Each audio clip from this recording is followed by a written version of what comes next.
Hey everybody, welcome to another Bet Carter with me, Daryl Carter from RacingTips.com. Loads of really good action this weekend. Cheltenham Trials Day. Oh, it means the festival is getting ever closer. I cannot wait. Got 4 selections for you this week. Could have 100, to be honest with you, but that is normally an unwise move. 4 selections this week. The nap I tweeted earlier on was Imperial Aura at 115. Still the nap, don't worry. I've tweeted at 3-1, around 5-2, 11-4 at the moment. So it's not coming too much, but the 3-1 has definitely gone, hence the tweet. Really like this horse in the 115. Think this is a 150 horse rate running off 136. Kim Bailey and co have got to try and get into the Close Brothers race at Cheltenham. So definitely need to be winning this off 136, but not by too far, hopefully. This horse ran last time out at Cheltenham, over 3 miles behind Pim, finished 8 lengths off. Made a mistake at the second last, just didn't see out the trip, but travelled really strongly, was quite keen that day. Travelled really strongly, had Pim off the bridle, turning for home. Previous to that, ran over 3 miles at Fakenham, no other finishers. One as he just came home in a canter in a really, really slow time.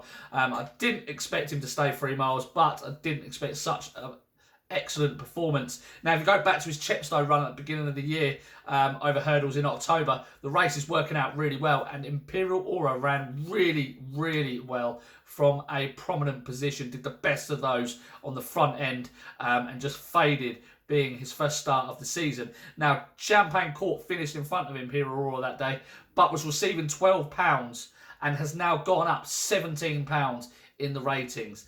Ballyandy was in 6th. Indefatigable is a couple of pounds higher. Bold Plan was back in 10th. The race is working out extremely well. But there's other bits and pieces of form that make Imperial Aura extremely well handicapped off 136. Like I say, I think there's a 150 horse, returns to Cheltenham, has course form, which is very important here, and could have so much more to come. Hopefully a clear round. That is the only danger. The fences and Imperial Aura should be winning this time for novices handicap chase.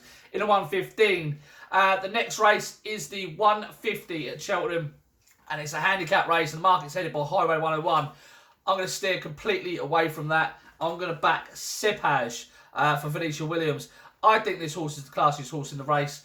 I think you can forgive the run last time here behind Old Grangewood. He sweated up something rotten that day. It was the 1st of January, so it wasn't warm.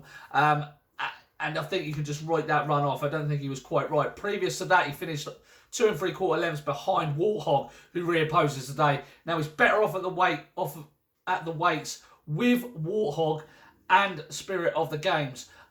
He stayed on really nicely again that day. I just think he's an improving horse. If you write that run off last time, his Racing Post ratings are really creeping up. So I do like Cepage for Venetia Williams at around 9-1. That horse is. In the 3 o'clock at Cheltenham, so the first 3 races at Cheltenham, I'm going to side with Time Flies By for Nicky Henderson. Now, I was quite impressed with the way this horse did things on hurdle debut. He was beaten 12.5 lengths by Master Debonair in heavy ground at Ascot.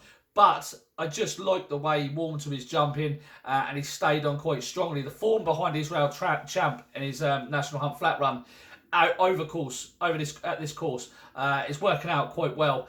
And I think he could have a bit more to come. I think the going description change to soft or good to soft, I think it's going to definitely benefit him. So I think he's one to side with in the 3 o'clock. In the 3:15 over at Doncaster, this is my next best.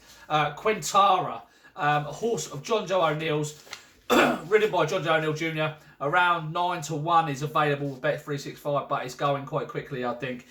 If you go back to his run last time out, when he was beaten ahead by just a Sting in a very similar event to this at Kempton, Highway 101 was in 3rd, and Highway 101 ran from 3 out to the finish line in 39.6 seconds. Quintara ran in 38 seconds, stayed on really strongly at the finish, just pecked on landing at 2 out as well, was short for room at the last and stayed on very strongly. It's really eye-catching. Now, I compared that to the time of the Grade 1 on the card, the Novice Chase Grade 1, won by Global Citizen, and he was only 2 seconds slower from 3 out to the finish line, and they had ran a mile further. Global Citizen's race was over 2 miles. Quintara's race was over 3 miles. I think this is a progressive young well handicapped horse, even off a mark of 139. Normally the type of horse I'll try to avoid because they're creeping up the official rating without winning. But I really like him. Won previously at Fontwell as well. Showed a good attitude, just nudged out. I think protecting the handicap mark there as well. So 3.15 at Querentara, around 9-1, 8-1 we'll put it down as, because I think that 9-1's definitely going to go. Last race I want to talk about, it's not going to be a selection, but I do want to just talk about it. It's the Cotswold Chase at Cheltenham, the 225. Santini is heading the market, but I can guarantee you now Santini's definitely going to drift. Don't back Santini at 15-8 if you fancy him. I'm talking to Santini, he needs to people need to forgive the run at Sandown, only beating now McGinty ahead. But I went all the way back through a lot of Santini's form, most of it, nearly all of it. And Santini doesn't tend to do a lot in front at all, at any point. Every time he puts his head in front, he seems to pull up a little bit. Even if you go back and watch the run in the RSA, he sort of almost gets to the front and you just see his head carriage. I'm not entirely sure he's as genuine as he makes out, but his jumping is terrific. And if he can step on and the window operation works, then Santini has got a fantastic chance. But he's got it all to do to beat Bristol De Mai, you know, multiple Grade 1 winner at the Wakes. Bristol De Mai's got to give him £2, but he's still got £5 of improvement to beat Bristol De Mai. Now, the thing with Bristol De Mai is he is not the best jumper at all. He makes plenty of mistakes at his fences. In fact, the Gold Cup, they bypassed one of the fences, I think it was 3 from home. And that then, in the Gold Cup, was where he made most of his ground up on the flat. He came to the second last and the last, and he hit them. He tends to get in really tight and just clip, put his front legs in low at his fences, which loses momentum. And it can be really frustrating.